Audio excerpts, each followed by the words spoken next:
We decided that because it's a bicentennial, right, that we would try to curate 200 objects that are culturally and historically significant to telling a comprehensive story of the state from, from prehistoric Native American history to today, right? Mm-hmm. Through even the COVID-19 crisis. We're trying to look at the long history of the state, the diverse history of the state. There are many things to celebrate, but there are a lot of histories, that are maybe not as pretty that we need to discuss as well.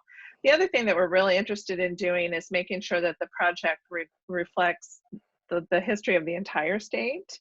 We're not just going to focus on Kansas City and St. Louis. We want to explore rural Missouri, different parts of Missouri. The state itself is pretty complex, different population streams, different types of people coming into the state, and of course it changed over time. So we want to make sure that we're reflecting the history of the state geographically, as well as culturally, and especially making sure that we're representing the stories of diverse Missouri. We want to make sure that we are telling the story in a chronological way, telling an all-encompassing story as much as we can, and making sure that these various voices are represented. So I think that's exciting. I think using objects to tell that story will be kind of a fun and interesting way, a compelling way to tell it.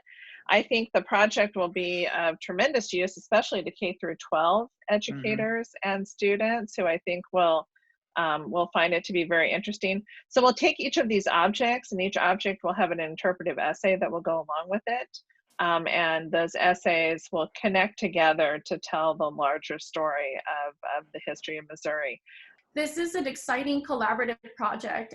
As Diane was mentioning, we're partnering, just as to spearhead the project, we're partnering with the Springfield Greene County Libraries, and also with the Kansas City Public Library. But that collaboration will go beyond that. We've partnered with organizations across the state, with colleges and universities that will help us create the content for the website. But also, we're going to bring in undergraduate and graduate research into it. So this multifaceted effort that is going to be very collaborative in nature kind of will bring different voices to the telling of Missouri history through objects. Since we sent out the call, we've got some really cool objects. So the first object that we received was the remnants of the U.S. flag that flew over Fort Davison over the Battle of Pilot Knob in 1864. Which again, I think that is such a cool image in our longer stories of Missouri history writing as they connect to, for example, the Civil War here. We've had, I know that the Jackson County Historical Society submitted a first edition of the Book of Mormon, for example, that will then connect to, the Mormon Wars here in Independence, Missouri, and then kind of that kind of conflict that arose from there. And I know that the Missouri State Parks also submitted and nominated a list of sites. We've had, kind of a dugout canoe from Fort Osage that looks. So it's thinking beyond, kind of small, sizable objects, right? Given the circumstances that we're currently experiencing, that it will take a little longer for us to get nominations and all that. So we had originally intended to have this all nominations be submitted by March 1st, but now because of us moving into working from home and many cultural and historical organizations being closed till further notice, we've moved the deadline till June 15th. Yes. So just as a heads up for people. It would be really nice to have objects that would represent everyday people.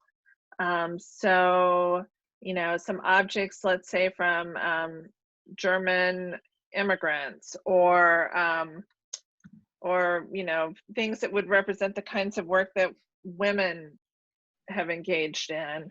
You know, we're not as interested, although there probably will be some famous Missourians who will appear in some capacity um, in on the, you know, on the website. But if they are included, it's going to be because they're going to tell some larger story of Missouri history. Because if we started trying to represent every famous Missourian, we would use up a lot of the website space just for that effort.